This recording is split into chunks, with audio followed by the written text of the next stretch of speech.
The following episode is titled I Am the Edge, which is named after chapter 573, which the episode adapts. This episode adapts chapter 571 to 579, which is a whopping 9 chapters, and holy cow! I think this episode covered the most chapters out of Core 2 so far.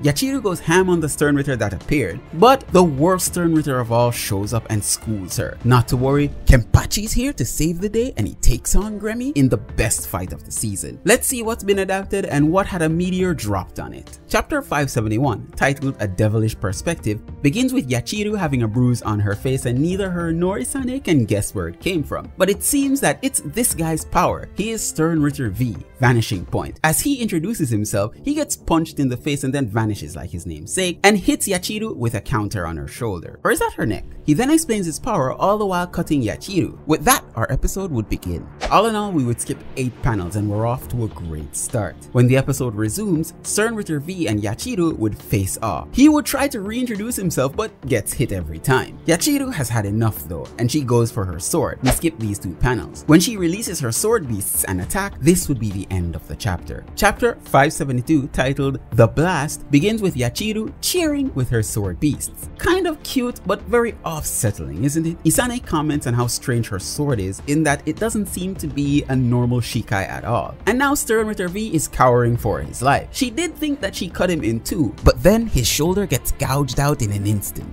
We skip this panel. Gremmy now shows up and Stern Ritter V was actually a product of his imagination. You see, Gremmy has the ability to whatever he can imagine becomes real. That's one of the most terrifying abilities if you ask me. But I wonder, can he generate a few $1 million for me? I'd be super glad. He kills the other 2 captains and Stern Ritter V in an instant. Yachiru tries to attack, but then her attack is easily dodged and her hand is broken like a cookie. We skip these 7 panels. Gremmy starts to explain his ability right before Kenpachi would blast in. With that comes the end of the chapter. Chapter 573, titled the same as the episode, I Am the Edge, begins with Kenpachi leaping onto the battlefield, telling Isane that he's killed Unohana, which I never really understood why he had to kill her, but hey. Even though Unohana feels devastated, she's grateful that now Kenpachi is a true Zaraki. Gremmy seems to be very pleased that he gets to fight someone strong, so he sets the stage and elevates the battlefield. We skip these panels. Now it's time for the real showdown to commence. In an instant, Kenpachi launches an attack, but it is stopped short by Gremmy's hardened body, which is harder than steel. But then Kenpachi cuts right through it. We then get this sweet little interlacing title, I Am the Edge. This would be the end of the chapter and the midpoint of the episode, give or take. Chapter 574, titled Death in Vision, begins with Squad 11 seeing their captain now return in heated battle with a Stern Ritter. We skip this panel. Gremmy brags that he can kill Kenpachi without even lifting a finger by using only his mind. He attacks with lava. We skip these panels. That doesn't work on Kenpachi. Instead, he slices through, only to realize that Yachiru is directly in the line of fire, and she can't move because her bones are like cookies. Gremmy takes the opportunity to switch tactics. He captures Kenpachi in a cube of water in midair. Well, actually, he turned the air around Kenpachi into water, while simultaneously dropping him into the ground and closing it in. Yachiru also fell into the same opening as Kenny, but with his slash, he breaks through it, and he finds it interesting that Gremmy's power doesn't affect Yachiru, whom he's holding very close to him. Snuggly. Maybe it's because Gremmy is only focusing on him, or maybe it's because Kenpachi's spiritual pressure is higher. Who knows? But at this point, it would be the end of the chapter. Chapter 575, titled The Killer's High, starts off with Kenny slicing through a beam Gremmy used to stop his initial swing, all while their battle is being observed by Asking, who's just kicking back and having some fun. But something interesting to note, his dialogue here was completely different than in the manga. He remarks how unbelievable it is for Kenpachi to be going toe-to-toe with Gremmy, and then asking why Yuha left Kenpachi alive, while in the anime he just remarked how the world speaks badly of those who can only imagine. On top of that, in the manga, it skips over the entire conversation between Askin and Pepe. He remarks that Pepe is also a monster, and that he's moving away from this place as he's sensing a catastrophe going to happen. He doesn't want to get caught up in all of that. This is where his statements would align with what's in the anime, and then we would resume the fight once more. meaning that we would skip over these 12 panels. When we get back into it, Kenny tells Yachiru to head off to Isane for some healing. Now in the manga, Gremmy would remark that he is surprised that Kenny notices that his imagination stopped working on Yachiru. This is where Kenny would berate him. If he is indeed the strongest Stern Ritter, he would fight with his own 2 hands. In the anime, of course, the first part of this conversation didn't happen, and thus we skip these 4 panels. Then Kenny launches an all-out attack, but Gremmy is too busy reflecting on Kenny's words. Now just in case Gremmy sounds familiar to you, it's because it's Natsuki Hane, who is the same Japanese voice actor for Tanjiro Kamado. Anyways, Gremmy lets loose an arsenal of guns. He'd let out a barrage of bullets on the captain. However, Kenny isn't fazed by this and protects himself. It isn't over. Gremmy launches a missile at him and tries to blow his side of the arena to shit, but Kenny slices through that missile and oh my god, look at the inner workings of this thing. It's beautiful, isn't it? Gremmy is now beginning to enjoy this fight. He is smiling maniacally. When Kenny notices him smiling, this would be the end of the chapter. Chapter 576, titled The Killer's High 2, begins with Gremmy acknowledging Kenny's words, embracing his innermost vile self, and gives in to the bloodlust. The next few rounds of Sakuga were a chef's kiss. Mwah. Kenny leaps in and slashes down at Gremmy, but he protects himself, and even now covers himself with a dome of blades, but this doesn't stop Kenny. He would cut right through everything like it was Swiss cheese, even Gremmy. But he wasn't done. Before Gremmy could imagine himself healing, Kenny slashes him once more. Another hack and slash from Kenny would have surely killed Gremmy, but Kenny isn't that type. He's a sport. He allows the kid to recover. That rush of animation needs to be fed literally right into my veins. The mix of the 3D and 2D was seamless, and it made the scene feel so real. We aren't done yet. Gremmy doubles himself and his own power and creates something magnificent. The sky opens up and we can see a meteor threatening to destroy the entire Soul Society. This excites Kenny even more. He has never cut a meteor before, and he says a name that many didn't understand at first. This would be the end of the chapter. Chapter 577, titled Blade, begins where we left off. Gremmy dropped a meteor on the Soul Society, and it's now up to Kenny to show this little punk how it's done. Now we skip a lot of panels, mainly of the other Stern Ritters and Soul Reapers reacting to the meteor coming down. These would be a total of 16 panels in all. Gremmy remarks that if Kenny even kills him, that it wouldn't be the end of the meteor, it'll still take out everything and everyone, and now telling Kenny how helpless he is. But Kenny isn't like that. Kenny's a badass. He leaps into the air and heads directly for the meteor, calling out his sword's name, Drink Nozarashi. Yachiru, looking on, flashes of memories where she didn't have a name, much like Kenpachi did, symbolizes how things are different now. He slices through the meteor like a fucking god, sending its fiery particles raining down on the Soul Society, much like what Saitama did for his city. And then we'll get the reveal. This man has a freaking meat cleaver, looking like this thing can cut cow cakes or something.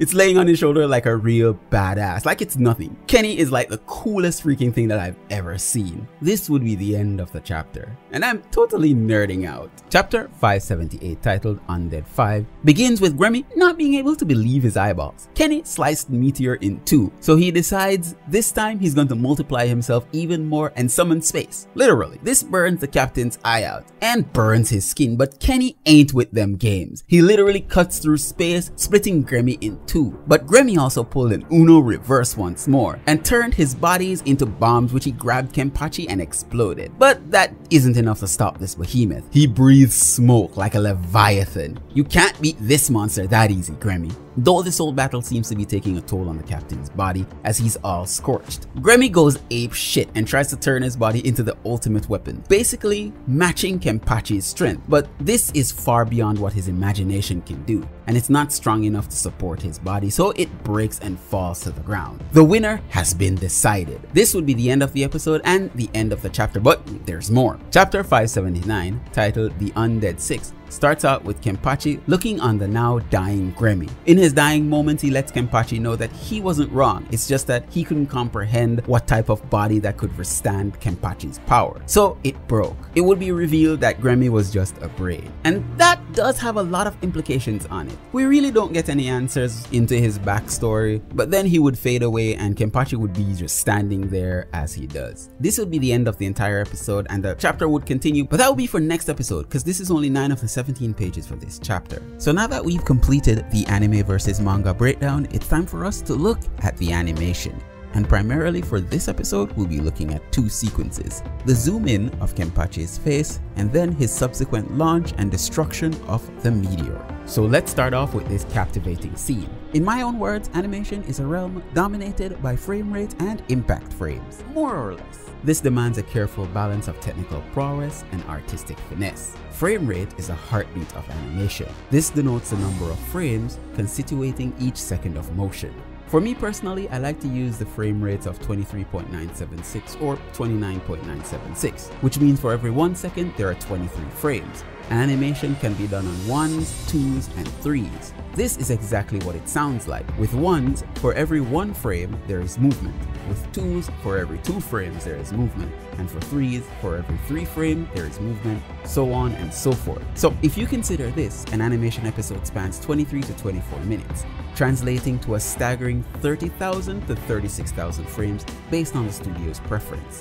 Yet these frames merely hint at the labor-intensive nature of frame-by-frame animation, underscoring the arduous journey undertaken by animators overall. This is why you give love to your animators at all times. Their work isn't easy. Now let's refocus on the scene at hand. In the opening frames, Kenpachi stands tall. The anticipation is palpable. Zooming in on his exhilarating expression consumes a mere 83 frames, a fleeting 3.5 seconds. Amidst this, the horizon, ground, sky, and airborne particles weave a tapestry, all while Kenpachi commands the spotlight. This is all intentional. Remarkably, the ground is rendered in 3D, while Kenpachi is seamlessly composited as a 2D drawing reacting to the camera's movements. His white silhouette contrasts vividly against the fiery backdrops of reds and oranges. What's noteworthy is the strategic use of frame rates. The ground and sky dance in a harmony on 1s, while Kenpachi and the debris move on 3s. This choreography echoes a previous episode's technique when Byakuya was fighting as Nod. If you haven't seen my previous video on that with the animation breakdown, please go ahead and watch it. The shift to 2s around the scene's midpoint introduces a nuanced dynamic,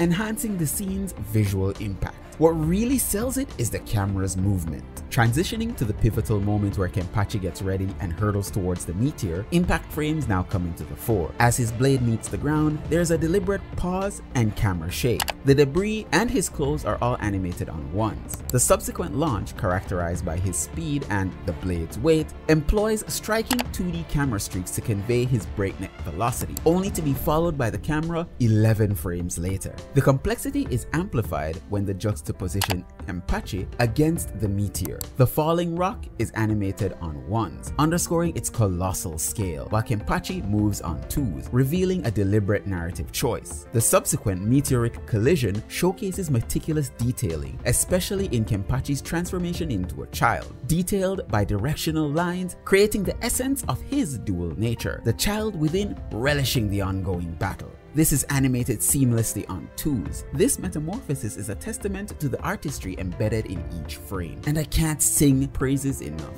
Finally, the initial slash is a swift stroke on 1s, emphasizing speed, while the ensuing explosion unfolds on 2s, interspersed with impact frames. This meticulous choreography amplifies the raw power encapsulated within a single strike. The scene was animated so amazingly that I can't even put into words how I feel about it. But I guess the more I learn about animation, probably in a year or two, I'll look back at this and see the things that I missed. Probably I'll end up doing another video that breaks down this scene in its entirety.